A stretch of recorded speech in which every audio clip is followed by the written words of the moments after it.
Сайн байцгаана үзэгчдээ Дорногов телевизийн D подкаст эхлэхэд бэлэн боллоо.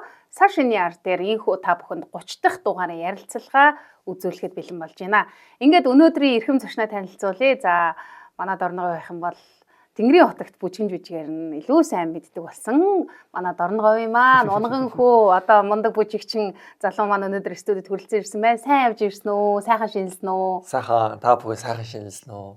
За шинхэн гарсан одоо элдвт эрдэнэ хэмээх могоо жилийн мэндийг та бүхэнд бас дэвшүүлье. За баярлалаа. За ингээд зочноо аль бие усаар танилцуулъя. Төвшин Баяр. За үндэсний урлагийн их театрын гоцлол бүжигчин, Монгол улсын соёлын тэргүүний ажилтан. За ингээд Төвшин Баярын хувьд өнөөдөр нутагта нэгэн чухал бас сайхан уран бүтээлийн тоглолтод оролцохоор ирсэн байгаа. Тэгээд өнөөдрийнхээ одоо нутагта зорин ирсэн сонь сайхнаасаа мэдээлэл хуваалцаа ярьцлага эхлэе гэж бодож байна. За тийм өнөөдөр орой соёлын гавь зүтгэлтэн Эрдэнэт ахын маань болон хүжмийн зохиолч Гамболт ахын маань хамтарсан одоо говийн хүүхнүүд гэдэг уран бүтээлийн тоглолтод бас ингээд урилгаар ирээд ингээд маш гоё хүн урилга аваад хүрэлцэн ирээд тэгээд говийн хот огшин оюун хотыг Данзан авжаагийн одоо нэрэмжит Саран хөхөө театрта бүжиглэх гээд ингээд ирсэн байна. Маш их үнэхээр нэрээ баяртай байна. Догтлол дүүрэн байна. Дорноговын хүүхнүүд шүү дээ, тийм. Дорноговын хүүхнүүд. Говийн хүүхнүүд л дээ ер нь бол тийм. За Төвшин Баярын хувьд 2024 оноо ер нь одоо сүүлийн жилүүдэд дүгнээд үзэхэд уран бүтээлийн оол зомог бол маш их байсан. Одоо Тэнгэрийн хотогт ялангуяа бүжгэн жүжигээс хойш бол монголчууд улам илүү их одоо энэ залуу маань Дорноговын бүжигчин юм байна. Дорноговчууд бол угаасаа одоо Сэвжид Сүхбаатар гэдэг бүжгийн одоо энэ сайхан удам угшилтай газар гэдгээр нь үргэлжлүүлж яваа түүчээ гэдгээр нь мэддэг болсон. Тэгээд үзэгчдэд өөрийгөө хоёлаа илүү танилцуулаад уран бүтээлийнхаа яриаар орё гэж бодож байна. За тийм. За би бол Дорногов аймгийн Өргөн сумын одоо уугуул хүн. Тэгээд 2009 онд одоо хөгжим бүжгийн коллеж буюу одоогийн Монгол Улсын консерваторийг 5 жил суралцаад Монгол Улсын гавьяа жүжигчин Алтан гэрэл мөнх дэлгэр багшийнхаа удирдлагын доор 2014 онд төгсөөд тэгээд үндэсний урлагийн их театр гэдэг том айлд одоо нэгэн гишүүнээр одоо элсэн орсон ажиллахад бодож ирэх бүжигчин болох гээд Сэвжид гэдэг хүн бол манай нутгийн хүн бүжгийн одоо бүхэл одоо Монгол бүжгийн одоо Сэвжид багшихаар бас төсөөлдөг хүмүүс бас байдаг. Тэр айл одоо Сэвжидийн нэрэмжит бүжгийн чуулга гэж овгилж явдаг байхгүй юу манай. Тий, тэр айл тэгээд тэр айлд ингээд нэг эд дэсэн болоод ороод орсондоо бас ингээ баяртай байдаг. Одоо тэгээд 11 жил одоо болж байна уу да. Тий. Тэгээд 2023 он болвол мэдээж яриг говийн тогшин оюутг Данзан авжаагийнхаа одоо бүхэл бүтэн амьдралаас ингээ баггүй харуулсан бүжгэн жүжигийн гол дүрийг бас ингээ аваад илүү одоо дорн говчуудаа танигдсан юм болоо гэж боддог. Тэгээд тэрнээс хойш одоо шат ингээд агсан жилүүд одоо өнөөдрийг хүртэл ингээ явж байна. 2024 онд гэх юм бол бас AIDS зэрэглэлийн тэмцээнд бас Солонгост болдог AIDS зэрэглэлийн госол бүжигчдийн тэмцээнд оролцоод тэргүүн байр шагнал аваад ирсэн. Баяр хүргэе. Тэгээ мөн Оросын Чечен хотноо Махмуда Исенбаевагийн нэрэмжит 15 дахь удаагийн тэмцээнд бас алтан медалыг бас аваад ирсэн. Тий. Одоо энэ олон улсын тэмцээнүүдэд бол одоо хичнээн улсаас госол бүжигчид зорж очт юм бол. AIDS зэрэглэлийн тэмцээнд бол яг л Азийн бүжигчид бол цуглд юм байлээ. Тэгээд бүр ингээд ном дүүрэн бүжигчид. Одоо тэд дотор 100 гаруй бүжигчин. Тэрнээс ч илүү давсан бүжигчид бол байсан. За Чечен рүү гэхэд бол республик болон Туркменстан, Тажикстан, Узбекистан ингээд болон манай орнууд тийм. Тэгээд бас манайх за Москва, Санкт-Петербург гэсэн одоо мэргэжлийн бүжигчид цугласан тийм бас том тэмцээн байсан шүү. Тий. За тэгэхээр 2024 он боллоо. Уучлаарай тэр тэмцээнд бас одоо өнөөдөр бүжиглэгдэх одоо Тэнгэрийн хотогт бүжгийн жүжигийн маань бүжиг оролцоод хосын төрөлд оролцоод тэргүүн байрыг бас авсан шүү. Ямар гоё юм бэ. Тэгэхээр манай Тэнгэрийн хотогт бол хөгжмийн зохиолч нь мөнгөн модны шагнал авсан. Бүжиг дийлээч нь бас 2023 оны мөнгөн модны шагнал авсан. За энэхүү бүжиг маань бас олон улсын тэмцээнээс бас алтан медалаас аваад ирсэн. Тэгэхээр бас л ийм авшигтай сайхан бүжиг жүжиг шүү. Тэгэлгүй яах вэ? Тэгэхээр өнөөдөр бас уран бүтээлийн талент тоглолтоо хийж байгаа Монгол Улсын соёлын гавь зүтгэлтэн зохиолч дэвлэлийн шагналд яруу найрагч Эрдэнэт ах маань цомлын бичсэн тийм. Яг тэр утгаараа бол манай Төвшин Баяр маань өнөөдрийн үйл ажиллагаанд бас хосоор ирж оролцож байгаа тий. Өнөөдрийн бүжиглэх бүжигчин маань мөн адилхан Дорногов аймгийн Өргөн сумын бас бүжигчин. Уугуул тий бас манай үндэсний урлагийн театртаас бүжигчнээр ажилладаг. Мөнхчин гоо гэдээ бас бүжигчин байгаа. За. Тэгэхээр одоо Дорноговчууд бол яалтчгүй хутагтынхаа нэрээр нэрлсэн энэ сайхан бүжгэн жүжигээр бол олон улсадаас уран бүтээлээрээ таниулж за мөн нутагтаа төдийгөө Монгол улс төдийгөө дэлхийн хэмжээнд одоо оролцоод ингээд явж байгаа та бүхнээрээ маш их бахархаж байна. За тэгэхээр Төвшин баярын хувьд одоо яг нөгөө Дорноговын хувь гэхээр л чи бүжгэлдэггүй гэж асуудаг штэ тий. Тэгэхээр одоо Дорноговд бүжиглэж чаддгүй бараг хүүхэд гэж байхгүй тий. Хүүхэд болгон эвсэлтэй одоо удан байт юм уу. Манай Төвшин баярын өвөөг нь бол манай Дорноговчууд сайн мэднэ. Морин хуурч нэрт одоо алдартай Алтан говийн унаг хэмээх сайхан дуу зохиосон Чойн банзрагч маань Зээ хүү гэдгээр нь мэднэ. Тэгэхээр танаа удамд ерөнхийдөө урлагийн хүн байгаад энэ ер нь бүжиг рүү дурлаж ороо. Чи ер нь хэдэн настайгаас хойш бүжиглж эхэлсэн юм бэ? Тэ ер нь бол өвөгийн маань эмээгийн маань ген бас явж идэг л юм шиг байна. Манай ээжийн талын эгч нар ерөнхийдөө бол бүгдээрээ урлаг тайртай. Багасаа л саран хөхөө театрт нөгөө хүүхэд байхасаа л ингээ гүйлддэг ээж аавыгаа дагаад ингээ явдаг байсан. Яг тэрний ген ээжэд дамжаад надад ирсэн юм шиг мэдрэмж төрдөг л дөө. Тэгээ гоё юм өвөөгөөрөө эмээгээрээ бас ингээ бахархдаг урлаг талаас нь. Миний хувьд гэх юм бол нэг 3 настайгаасаа л ер нь ингээд хөлд орсноос л ингээд хөдөлгөөнтэй айгүй юм хөдөлгөөнтэй байсан. Тэгээд 3 настайгаасаа яг ийм навсганж эхэлсэн гэх юм уу тий ив хавгүй ингэж хөдөлж эхэлсэн тий юу ч хамаагүй ингээд тий юу ч хамаагүй ингээд хөдлөөж эхэлсэн. Тэгэл юу харчаал за энэ юу нь бол нэлээд бүжиглэх дуртай хүүхэд юм байна гэж ер нь хамаатан садан маань харж байсан юм байна. Тэгээд цагаан сар мар болонгууд ингээд урлагийн номер үзүүлээл тий явах. Тэгээ нөгөө нэг яргуу гэж болдог шүү дээ тий. Тэгээд нөгөө өргөн сумаа заавал төлөөлж явдаг хүний нэг нь миний бие байсан л да. Бүжиг талаа дандаа ингэж хариуцж явдаг хамтлагч байсан, гослолч байсан. Ер нь бол Төвшин баяр бол явах нь ойлгомжтой гэдэг юм. Багш нар бол санал нэгдэлдэг байсан. Тэгээд яргууд бас би чи яргуугийн алт мөнгөн бас медальтай хөрг тий. Яргуугаас медаль аавна гэдэг чи одоо тухайн үед бол өрсөлдөө ихтэй. Өрсөлдөө ихтэй байсан тий. Тий. Тэгээд манайхан ч бүгдээрээ бүжиглж чаддаг. Урлагийн одоо маш торгон мэдрэмжтэй ард түмэн Дорноговчууд маань тий. Тэгэл тэр дундаас бас медаль аавна гэдэг нь бас сум орон нутагтаа бас тий бас нэг нэлээхэн урлагийн хүн шүү гэсэн их гоё юм мэдрэмжтэй байсан. Тэгэл ээжи маань эгч жаргал гэдэг эгч маань хотоос намайг дуудаад хөгжим бүжиг буюу одоогийн Монгол Улсын консерваторт бүр яг ингээд нарийн мэргэжлэр суралцах одоо боломжийг маань нээж өгч багш нарт маань одоо ингээд шалгуулж байсан. Тэгээд тэр дундаас Сүхөө багш маань, Оюун багш маань, Алтан гэрэл багш маань гэх бүгд одоо 3 үеийн дамжлагтайгаар ер нь бол хөгжим бүжиг тэнцдэг л дээ. Тэр дамжлагынд ингээд дамжаад тэгээд хөгжим бүжигт орсон даа. Тэгэхээр хөгжим бүжгийн коллежид орё гэж маш олон хүүхдүүд боддог. Тэгэхээр чиний хувьд хэдгээр ангиасаа шалгалт өгөөд тэгээд одоо Монгол Улсын консерваторт орж яв те. Ер нь шалгалтууд нь хүнд байдаггүй. Тухайн үед бас ямар санагдчихсэн. Тэгээ би ч нөгөө бүр хөдөөний хүүхэд, сумын хүүхэд бас мал дээр ингэж очдог. Шандад баг нээх айхтар сүртэй орж ирдэггүй. Тэгээ тэр хүүхэд чинь би чинь баг шорт маг бодуулгатайгаа тэгээ баг юм зүгээр юм тавчтайгаа баг говийнхаа тэр чигтээ баг ингээ хот руу яваад өгсөн. Тэгсэн чинь ихч маань ирээд юу өмсөд ирсэн бэ чи чинь гээд бас нэг юм хувцсны нэг ирэлт гарсан. Нэг тийм нэг бас нэг хөжилтэй түүхтэй. Тэгээд ингээ очисон чинь амар олон заал дүүрэн хүүхдүүд байсан. Тэгээ бүгдээрээ ингээ шалгуулахдаа хамгийн түрүүнд гоо зүй болон биеийн перформансны шалгалт авдаг. Тэгээд бүгд ингээ хувцаа тайлдаг. Хамгийн одоо бандаж буюу төрсөнгтэйгөө л үлддэг. Тэгэл ингээл өсрүүлээд баахан шалдан хүүхдүүдэд хөдөөнөөс ороод ирсэн хүүхд чинь тэгээд ингээд шоконд ороод байгаа юм чинь. Тэгээ бүгдийн хамгийн түрүүнд өсрүүлэн. За тэгээ сонголт нь хэр байна? Энэ хүүхд цаашдаа яг үнэ. Тэгээ цаашдаа өсгүй юу гэдэг баг 5 жилийн ингээд төлөвлөгөө биеийн ингээд перформансаас ингээд багш нар маань ингээд дүгнээд авчдаг. Тэгээд нэг ийм үйлдэл болж байгаа. Дараагийн шалгалт нь хөгжмийн онол те. Нотны хідэн одоо юу байна? Темп нөгөө шалгаж авдаг штэ тий. Сонсгол. Тий, сонсгол. Темпээр дамжуулаад сонсголыг маань бас ингээ шалгаад авчдаг. 3 дахь шалгалт нь гэх юм бол мэдээж эрэг ерөнхий эрдмийн шалгалт байгаа. За энэ бүгдийг давсны эцэст тэр сургууль бол нээлттэй болж эхэлж байгаа юм л да. Тэгэхээр одоо жишээлбэл 50 хүүхдээс гэх юм бол доор талын 50% нь хасаж 50% нь авдаг ч юм уу тий. Бас нөгөө хязгаарлалт бас байгаа шүү дээ. Тэгээд тэндээс хэдэн хүүхд төгсөх вэ?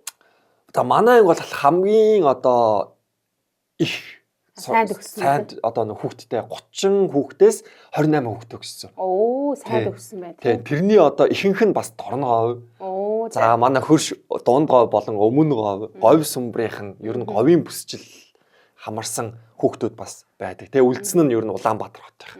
Тийм.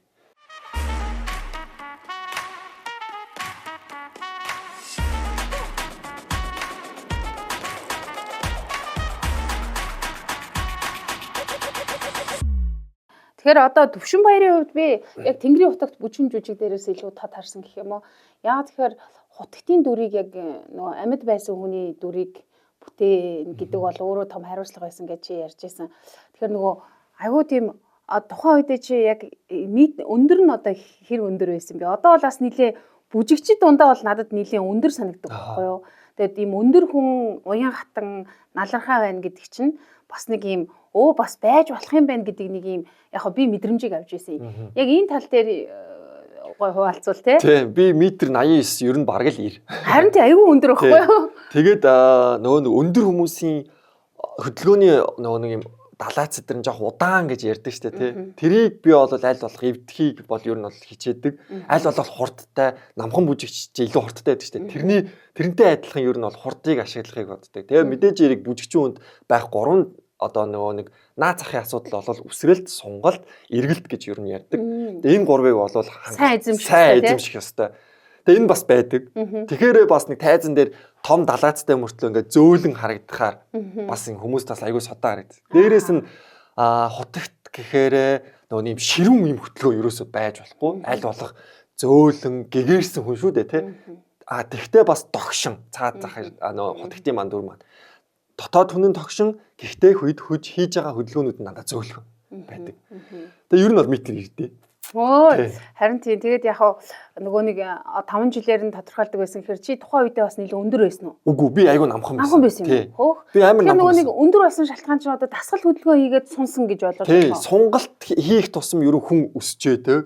Тэгээд дээрэс нь нөгөө нэг удам маань гэх юм бол ээж аав маань ер нь бол нуруулаг улсууд байдаг байхгүй юу? Тэгээд манай дүү хүртэл одоо надтай чадцуу. Тэгэхээр ер нь бол манай гэрийнхэн ер нь жоохон өндөр. Тийм. Багш маань анх харчаад алив ээж аавыг нь аваад ирээч ээ. Их ч л ирээд ах юм.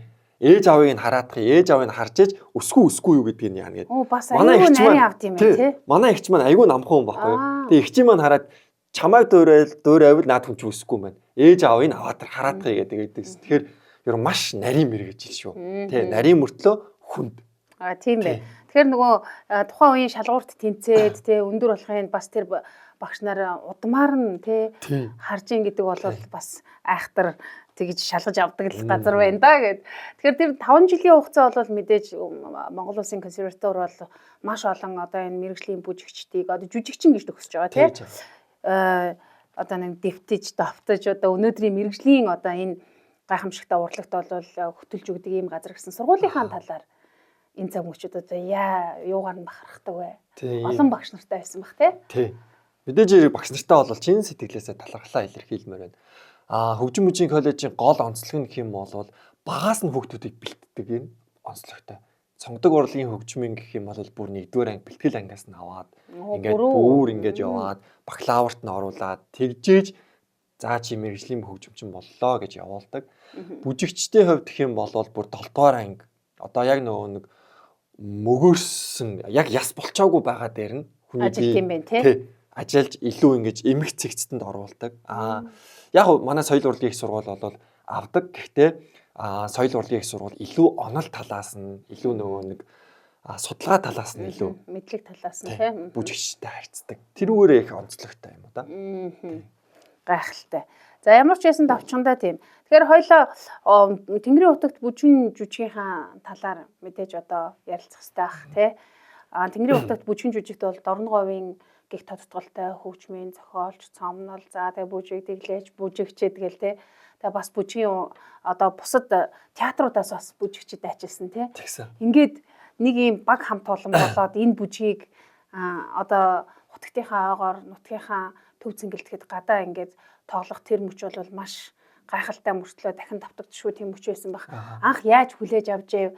Тэгээд энэ хутагтынхаа дүрийг бүтээх гэж хэр их ажиллаж хэр их хөс өрсгсөн бэ? Хашгүй багш маань ерөнхий бүжиг дэглээчээр за бас найруулагчаар ажилласан. Тэгээд багш маань дуудаад зүгээр ийм амар ийм таавтай шиг ингээ суугаал за нэг ийм ажил гэж юусоо яриаггүй. Зүгээр ийм бэлтгэл ингээ хийж чаал Түшин баяраа наашир нэг ийм ажил ээ шүүгээ зүгээр маш энгийнээр надад хэлсэн. Тэгээ би ингээ тийм үү. За уг амар том зүйл байдаг багш айгу маш энгийнээр тэгээ нөгөө намайг барсан гэж бодсон баг. Томоор ингээ хүлээгээд авчих юм бол бас тэрэндээ хүрэх гээд хичээгээд байж магадгүй. Ягаад гэвэл эн чинь зүгээр бидэртэй адилхан хүн шүү дээ бас тий. Тэр утгаар нь айгу цайван зөөлнөр ингэж бас хэлсэн байж магадгүй. За тэгээ Данзан Харамжаагийн тим дүр бид нар бүжгэн жүжиг хийх гэж байгаа. Чи гол дүр дээр нь ажиллана шүү гэдэл хэлсэн. Би угаасаа мэдээж хэрэг бүжгэн жүжиг гэдэг бол бүжигчдийн хувьд бол маш том бас нэг өөрийгөө сорих нэг илүү ур чадвараа дээшлүүлэх боломжтой бас боломж. Тэгээд бүжгийн хамгийн дээд оргил бол бүжгэн жүжиг байдаг. Тэгэхээр мэдээж хэрэг дүр дээр ажиллах ёстой нь бол миний одоо шууд 100% үүрэг болчихж байгаа. Тэгээд би бол шууд тгий багшаа би ерөөсө бодын модыч гэж ерөөсө хэлээгүй. Тэгээд шууд угсаа орох ёстой юм байна. Яагаад гэвэл би нутгийнх нь хүү. Яагаад гэвэл би сүсэг бишрэл бас энэ хүнд бас байдаг, хүндэлдэг. Тийм учраас би бол заавал энд одоо орох ёстой юм байна гэд багштайгаа нийлээд, за баг бүрэлдэхүүнтэйгээ нийлээд ер нь бол дайчилж ингэж орсон доо. Тийм. Тэгээд Дөөр бүжгийн эрдмийн театр, Саран хөхөө театр, за тэгээд дээрэс нь Монгол Улсын консерватори, Үндэсний урлагийн их театр, Монгол хаан театр гэд ер нь бол маш хурдан 2023 он байсан шүү дээ. Маш хурдан юм бүрэлдэхүүн үүсгээд тэгээд тавилтаа хийгээд наашаа ирэх ерөөсөө тийм л үүрэгтэй бид нар бол ажилласан. Цаг аягүй тавчуу байсан тий. Яг нөгөө нэг наадам дуусаад наадмын араас тэгээд шууд ороод 220 жил чи маш хурдтай бидний хувьд бол маш хурдтай л өнгөрсөн. Тэгээд 7 хоног лөө 14 хоногийн дотор гяс бүжүүдээ гаргаж аваад наашаа ирсэн. Тэгээд тоглох болсон. Би яагаад ч юм тухайн өдөр тоглолтын өдөр бол үнэхээр сандраагүй. Аль болох нөгөө нэг сэтгэл зүйн хувьд нөгөө нэг ингээд докторгүй байх юм бол хүн юу илэрхийлэх гээд хэлж чадахгүй тий. Та бит хоёрын хооронд ингээд би хэлж чадахгүй шүү дээ.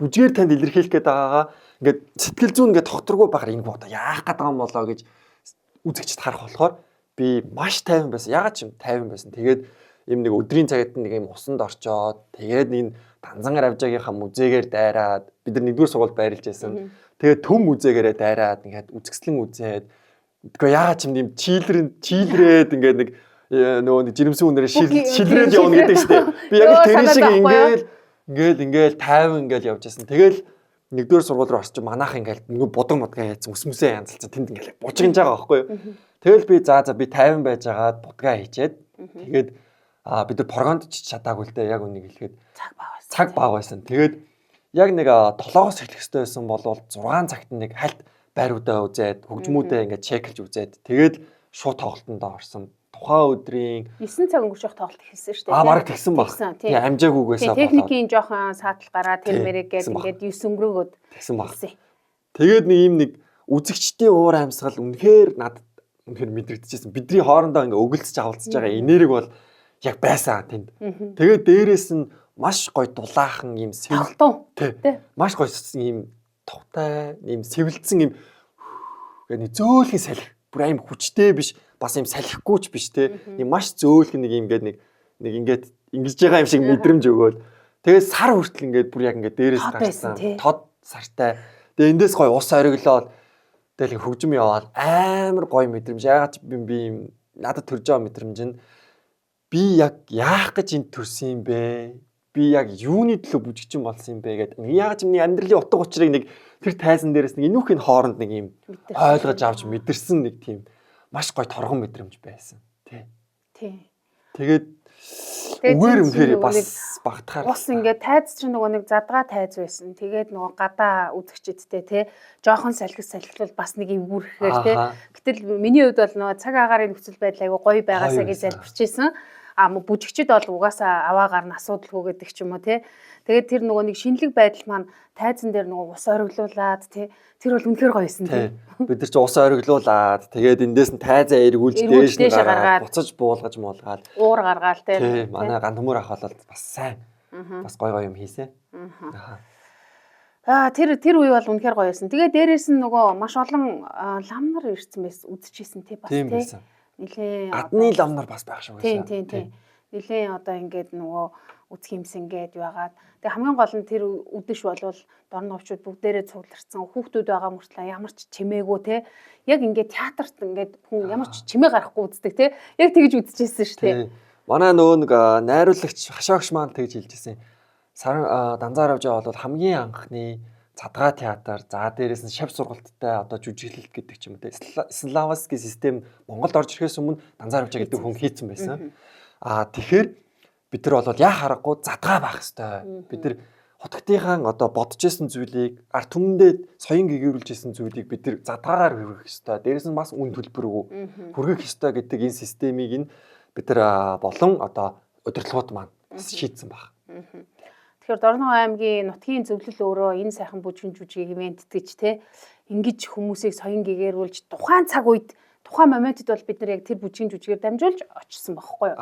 Тэ? Тэгэхээр энэ нөгөө нэг урлагийг бол ямар нэгэн ивент тэгчгүйгээр ямар нэгэн дэмжлэггүйгээр ийм гоё юм бүтээж чадахгүй те. Тэгэхээр манай одоо энэ бүжгийн жүжигээс ивент тэгсэн санаачилсан Ганбаатар ах маань байна. За мэдээж нутгийн зөвлөл байна. Олон хүмүүсийн нөгөө хамтын хөдөлмөр те. Тий, ер нь урлаг гэдэг альва нэгэн үйл хэргийн тулд дандаа хамтын хөдөлмөр бас байдаг. Тэгээд гар сайхан нийлж ажиллаж байгаа болохоор энэ маань одоо хүртэл ингээд гоё амьд тий. Тэгэхээр үлзэн ярихын хөгжин бол өөрөө нэг юм бас амьтай санагдтыг. Тэгэхээр бүжин жүжигт оролцож байгаа, бүжиглж байгаа хүмүүс маань хөгжмийн маш өндөр авьяас одоо ийм мэдрэмжтэй дээрэс нь хөгжмийн зохиолчийн тэр хөгжин бол тэр бүжигчдийг бол ингэж гоё бүжиглүүлд юм болов уу гэж боддог. Чиний хувьд энэ нөгөө бүжгэн дээр бас орж бүжиглэхэд хөгжим гоё байсан бах тий. Хөгжим үнэхээр гоё байсан. Тэгээд зөв үлзэн баяр ахын ингээд нөгөө нэг гайд буюу зөв хар зураг хөгжим ирж байгаа байхгүй одоо биднээр ярихад тэр нь ирээл чи араасаа ирээл тэр ирж байгаа тэр зүгээр нэг юм хар зургийн хөгжим нь л хүртэл бидэрт амар гоё юм ингээл ялангуяа манай дэглээч нарт аюу гоё юм урам өгөөд энэ ингэх хэвээр байна гэх. Тэгээ бүр дараачих нөгөө нэг илүү бүр боловсронгуй болгоод ороод ирэхээр тэр нь бүр супер болоод ороод ирж байгаа. Тийм. Үлзэн баяр ах бол яхаарахгүй бас манай нутгийн бас урдаа байрах бас хөгжмийн зохиолчтой нэг шүү. Тийм дэлхийн хэмжээний тийм ээ. Дараа нь Улаанбаатар хотод тоглосон шүү дээ тий. Улаанбаатарчууд бас яаж хүлээж авав? Мэдээж Улаанбаатар тоглохоор ч нөгөө энд ирж үзэж чадаагүй олон одоо урлагийн тэр судлаач нар за тэгэл одоо бүжиг дэглэгч нар зарим бүжигчид гээд үтсэн баг. Тэгээ шүүмжлэгч нар ч бас байгаа шүү дээ тий. Тиймэрхүү хүмүүс одоо яаж хүлээж авч ирсэн бэ? Тий. Улаанбаатар хотод тоглоно гэдэг нь цар хүрээгээ ер нь бол тэлж байгаагийн шинж юм байлаа. Тэгээд урлаг судлаачд болон олонний танил хүмүүс. За дээрээс нь бүр нөгөө нэг хотгтын маань илүү бүр нарийн судалсан хүмүүс хүртэл ирж байгаа байхгүй тий. Тэгээд ороод ингээ үзээд гараа явахдаа үнэхээр ингээд бүгд ингээ залбирсан нүдэнд нь нулимс цэйлгэн цан. Зарим нь хүртэл бүр ингээ тайсны ард ирээд надаас яг үнийг хэлгээд адис авъя. Харин тий. Үнэхээр тийм болтол нь ингээд бид нар ингээ сайн ажиллаж чадсан нь бүр ингээ харагдаж байгаа юм. Мэдээж нөгөө тэр хүний тухайн үедээ нөгөө сэтгэл нь хөдлөөд тий яг үнэ. Тэгэнгүүтээ ингээд ямар ч юмсан нэг уулзчмаар санагдаад тий. Бид нөгөө нэг тэр 5 настай хүүхдээс аваад төрснөөс нь авахгуулаад үхэх ийм процессыг үзүүлж байгаа болохоор тэр хүнд амар хүн дээр тусаад тэр одоо дүрийг хайрлах тэр хүнийг илүү одоо шүтэх гэдэг ч юм уу тийм мэдрэмж нь энэ дотор илүү төрсөн юм шиг байл. Тэгэхээр айгүй санагдчихсан чамд. Тий, яг үнэ. Тэр хүнийг харахаар нэг амар хэцүү тий. Тэгэхээр нөгөө нэг би бас ажиллаа сайн хийж байгаа юм байна. Би бас хүнд сайн хурж байгаа юм. Тэгээд тэрнээс хойш ер нь уулздаг хүн болгоно намайг ер нь хутагт тий. За хутагт багшаар юу байна гэдэг хүмүүсийн тоо маш их ихсэн. Тэгэхээр хүн нөгөө нэг хийсэн дүрээрээ гоё ингэж дуудуулах чинь бас нэг гоё жаргал байт юм билээ. Тийм.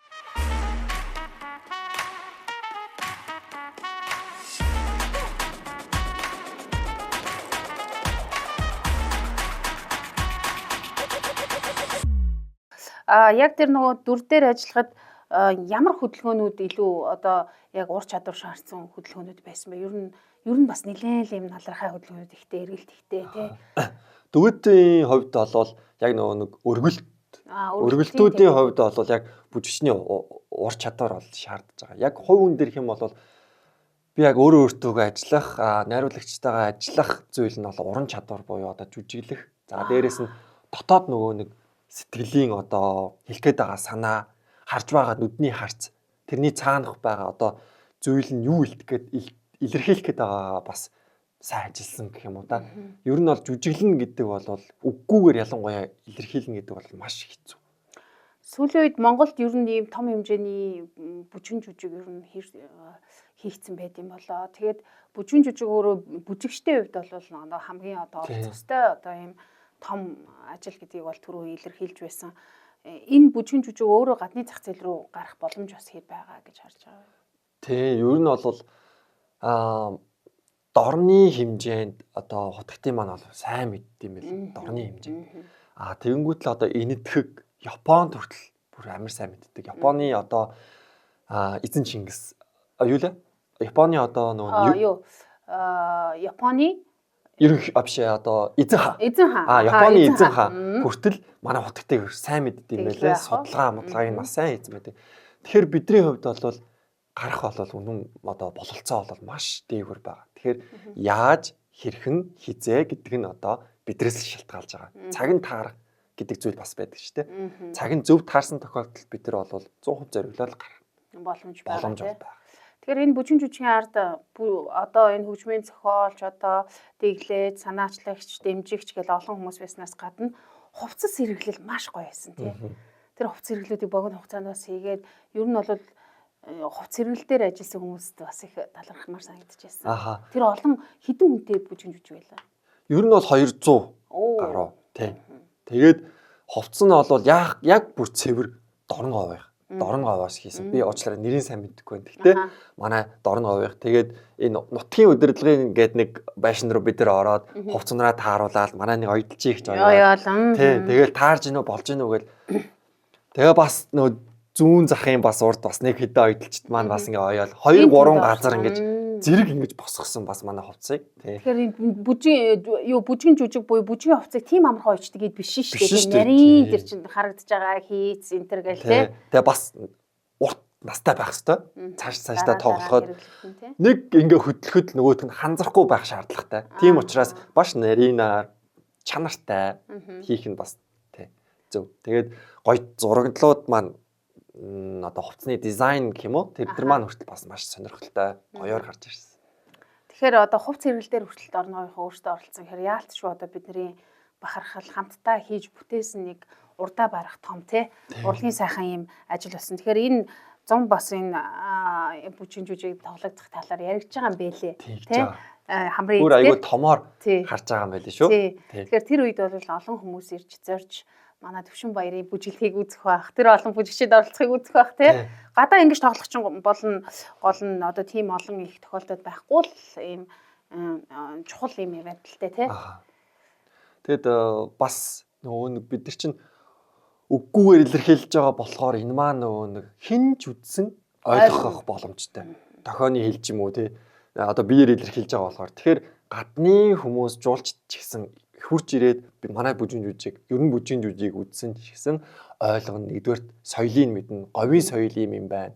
За дээрэс нь хутагт маань юм байна. Хамрын ид гэдэг энэ газар чинь ийм учир утгатай юм байна гэдгийг илүү жуулчд ч гэсэн болон дотоодын жуулчд болон гадаадын жуулчд болсон илүү сайн ойлгох байх.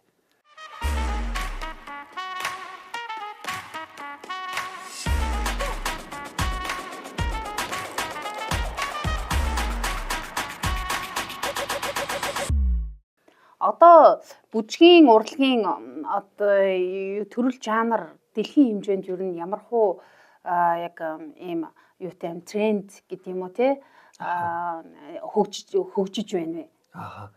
Ер нь бол юун дээр илүү ажиллаж байна те? Тий, ер нь бол техник бас нэгдүгээрт байх нь зөв, хоёрдугаарт дотоод сэтгэл зүй буюу жүжиглэх, хэлэх гэсэн санаагаа илэрхийлж байгаа. Яг тухайн жүжигчний одоо ур чадвар, уран чадвар. Тэгээд манай Монгол шиг одоо ийм баялаг ийм хөдөлгөөнтэй газар ер нь бол их ховор. Мэдээж яриг сонгодог урлаг гэдэг бол ноён оргил нь дэж өөр бид нар бол хүлээн зөвшөөрөх хэрэгтэй. Орон орны ардын урлагийг ингээд хараад үзэхээр манай Монголын одоо бүжгийн урлаг бол илүү баялаг, олон ястантай тий хөгжсөн янз бүрээрээ ингэж хөдөлж болдог. Тий. Одоо contemporary урлагийг хүртэл манахаас ингээд сэдвэлцэн ч байх магадлалтай. Тий. Манайх айл үжээ хийцэн бохгүй тэндний нөгөө мөрөөрөө сална, хавиргаараа сална гэдэг ч юм уу тий. Тэр зүйлүүдийг хийцэн. Тэгээ тэр нь илүү гоё ингээд баяжигдмал болоод илүү ингээд гадны олон Европын зах зээлд ингээд орчин үеийн урлаг буюу contemporary урлаг гэдэг илүү одоо хөгжсөн байна. За манай Төвшин баярт ер нь одоо энэ Тэнгэрийн утагтад тоглосноос хойш янз бүрийн урлагууд ер нь хэр ирж байна. Киноны урлаг ирж байна уу? Янз янзын урлагууд ер нь хэр ирж байна. Тэрний ар дээр бол маш их ярилцлаганд болоо орсон, хүмүүс гайхсан тий. Тэгээ би ч гэсэн өөрөө зөндөө уншсан. Тэр сонир сайхнаас. Киноны урилга бол яг Тэнгэрийн утагтаас өмнө 4 сарын өмнө надад нэг Сэнгид төрш найруулагчтай хамтарч ажиллах нэг урилга ирсэн. 2023 он цаг хугацаа бас амар хурдан өнгөрч байна. Одоо 2 жил өнгөрсөн байна. Энэ жил 222 жил тий.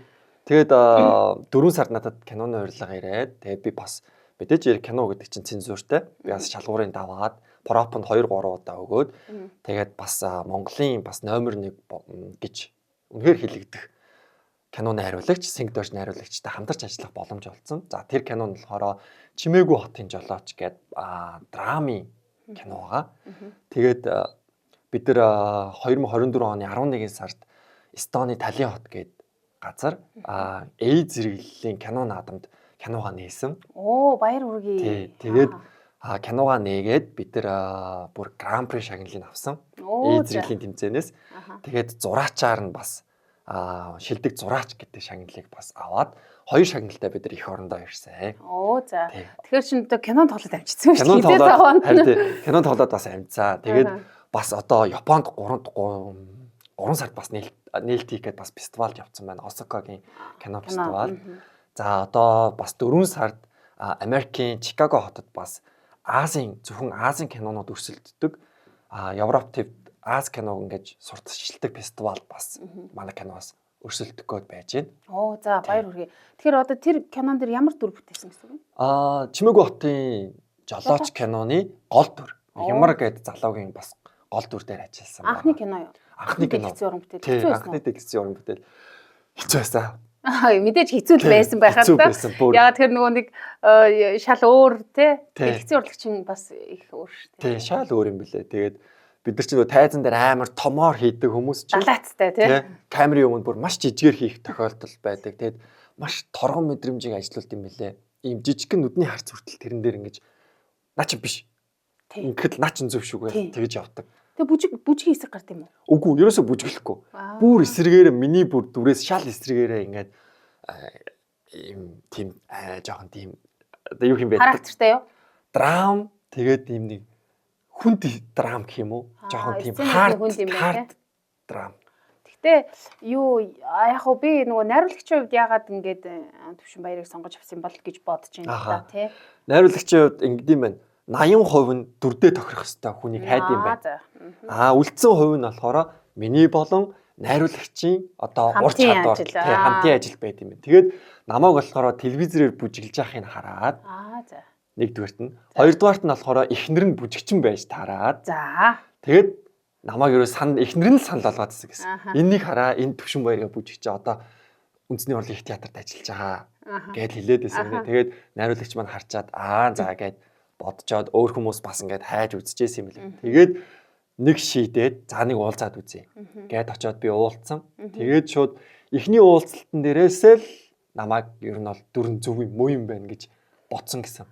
Тэгээд гэхдээ бас дүрм журам гэж байх хэвээр. Эхний проб, хоёр дахь проб, гурав дахь проб гэж заавал хийгдсэний ар дээр бүр зургийн багаараа хүлээн зөвшөөрсөн. Тэгээд кино найруулагч болон кино зохиолч, за продюсеруудаа ингээд 100% хүлээн зөвшөөрөгдөөд тэгээд тус кинонд бүр ихтгэл төгс орсон. Тэгээд кино маань бас амжилттай бас явж байгаа.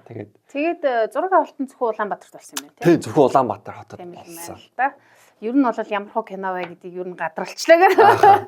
Тэгээд та бүхэн бас үзээрэй. Монгол дараахан нээж амжаагүй байгаа. Тийм. Өөр урилгууд ирж байна. Өөр их юм бол мэдээж яриг би бас хувцас загварын салбарт бас хүчин зүтгэдэг. Тэгээд моделийн чиглэлээр бас ажилладаг. Тэгээд маш олон гой хувцсны брэндүүдийн санал бас ирдэг. За саяхан бас Эртний Монгол хийц гээд брендийн бүр албан ёсны нүүр царайгаа болоод тэгээ манай Эртний Монгол хийц брэнд маань бүр ийм том хэмжээний шоу 2 сарын 4-нд хийсэн. Тэгээ тэрний нүүр царайгаар бас ажилласан байна. За тэгэхээр уран бүтээлийн оол замаг бол ихтэй одоо яаж л бол яаж хөрвж байгаа вэ штэ тий. Ер нь бол тий. Ер нь дуулж хөгжимдгөөс бусдыг бас хийж байна. Тэгвэл яг энэ сайхан одоо эцгийнхээс эсэн авиас чадвар бие хаа одоо бүхэл юма нутаг ус Монгол улсынхаа нэрийг гаргаж ингэж ажиллаж байгаа юм байна гэж харж байна. За хоёлоо ерөнхийдөө ярилцлага маань өндөрлөгт өгч байна. Тэгэхээр ойрын одоо зорилго ерөнхийдөө одоо ингээд бас нэг хийж хэрэгжүүлэхээр ажиллаж байгаа төсөл гэдэг юм уу? Бас нэг ингэж юмсан гэсэн нэг юм сайхан бодол гэдэг юм уу? Яагаад тэгэхээр нөгөө бүжигчин хүн чинь төрөх хоёлоос ярьж исэн нөгөө бүжиглээд 10 хэдэн жил болсон гэхэр чи хизээд идэвхтэй гарах үлээ гэж ярьж исэн шүү дээ. Энэ нөгөө бүжиг урлаг өөрөө хэцүү хүнд одоо юм мэрэгжил учраас богино хугацаанд ажиллаад бас ингээд дараагийн ажил мэргэжлээ сонгоод магадгүй явах байх гэж бодож байна те. Энэ богино хугацаанд одоо ер нь одоо бас юун дээр төвлөрч ажиллах юм төлөвлөгөөтэй байна. За би бол 2 жилийн өмнөөс өөрийгөө одоо ер нь бол сориод л байгаа. Тэр нь юу гэхэлэр хүүхдүүдтэй хамтарч ажилладаг болсон. Монгол улсын гавьяа жүжигчин Одон Туяа багш эгчийн маань одоо нэг юм студ байдаг. Тэр студид би албан ёсны багшаар ажилладаг. За. Тэгээд хүүхдүүдтэй хичээл бүжгийн хичээл орохоос гадна бүжиг дэглэлт эдрийг бол хийж одоо яг мэрэгжлийн бүжигчд рүү арай орж амжааг байгаа. Хүүхдүүдтэй эхлээс нь ажиллаж бас нэг задарч үзээж энэ нь ингэдэм байх гэдэг. Хүүхдүүд бол маш том толь шүү дээ. Тэгэхээр тэдрээс бас суралцах надад бас зүйл бас байгаа. За тиймэрхүү зүйлийг ер нь бол бэлдэж байна. Хоёрдугаарт нь их юм бол маш том зүйлүүд хэрвээ орж ирэх зүйлүүд бас яригдж байгаа. За бас тэдрийг бас аль болох алдчихгүй шиг аль болох амжуулчихыг л ер нь бол хичээж байгаа. Тэгээ саяхан бүр цагаан сарын ар дээр сая 2 хоногийн өмнө өргөн сумынхаа хүүхдүүдтэй ийм бүжгийн хичээл хийж үзлээ. Бүр үн төлбөргүй. Тэгээд өөрөө зөвлөд зарынхаа гөрөв дээр тавиад сонирж байгаа хүүхдүүд байвал бүгдээрээ хүрээд ирээрэй гэсэн чинь 25-аас 30 тонны хэмжээнд хүүхдүүд ирсэн. 2 өдөр бүр аюу хөөрхөн тэгээд бүжгийн хичээл ерөөсөө явагддаггүй мөртлөө маш ингээд цаашд ирээдүй бол байгаа юм байна гэж би бол харсан. Хэрвээ тэр хүүхдүүд 7 хоногтоо 3 удаа ч юм уу 2 удаа хагас сайн бүтэн сайндаа ядаж нэг бүжгийн юм тасгал хийх юм бол манай Дорн говь гэлтгөө бас өргөн тий сайн шаан замууд бас өсөлтөгч мундаг штэ манай Дорн говь. Тэднэртэй бас өсөлдөх бас боломжтой юм байна гэж бас нутгийнхныгаа харж илаа. Тэгэхээр яг одоо сайх юм уу? Боломж гарвал би бас сайн шандтынхаа хүүхдүүдэд бас хичээл бас ирж бас орё гэсэн юм одоо санал бас авсан. Тэгээ бас сэлэнгрүү бас очие гэсэн тийм санал бас авсан. Тэгээ ер нь бол аюу гой зүйлүүд бас байгаа. Тэгээ ер нь бол зогсолтгүй хичээнэ. Тэгэхээр яг одоо ингээд ийм өндөр хэмнэл дунд амьдарч ажиллаж штэ олон зүйлийг зохицуулаад. Гэхдээ бүжигчин хүний ногоо зөө одоо ингээд хооллолт те хэм маяга яаж хадгалж ийн хэдэн цаг унтдیں۔ Би өглөө ер нь яг миний нэг амьдрал өглөө нэг 8 цаг гэд би ер нь бол босоод 9 гэд ер нь гэрээсээ гарангуутлаа ажил дээрээ 9:50 гэхэд айлдаа очсон байх хэвээр. Тэгээд тасглаа хийгээд ингээд ажлын юуг зохицуул ингээд дуусаад залгуулад студ дээрээ очиж хүүхдүүдэд ажиллах гэдэг ч юм уу те. Тиймэрхүү зүйл нь нэг 10-11 хүртэл ер нь бол үргэлжлээд тэгээ ер нь л гэртээ хардаг. За тэр хооронд бол бас ингээд нэг хэлэн те ажлын саналууд орж ирэх юм бол аль болох бүгдийг зохицуулахыг бол хичээдэг.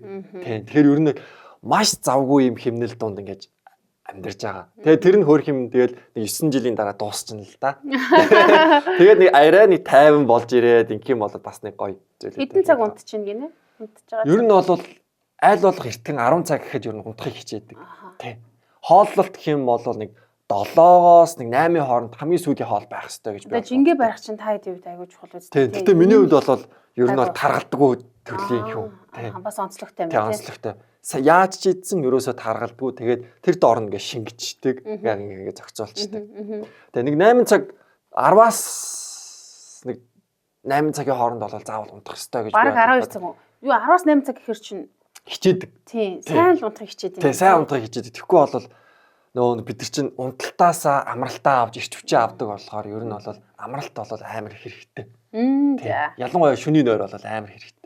За хүүхдүүд минь сонсож байгаа үгүй. Ирээдүйд гоё бүжигчин болохоор те зорж байгаа бас ингээд төвчээлээд явах олон одоо бүжигч хүүхдүүд байгаах гэж бодож байна. За тэгээд Улаанбаатарт бол олон ингээд телевиз хэл мэдээллээр бол бас гарч байхыг харсан. Тэгээ одоо бол зөвхөн нутгийнхаа хүмүүстэй энэ цэнхэр дэлгэцээр дамжуулаа уулзч байна. Тэгээд нутгийнхандаа сайхан нутгийн зоолондоо мэдлэгээ дэвшүүлнэ. Тэгэлгүй яах вэ?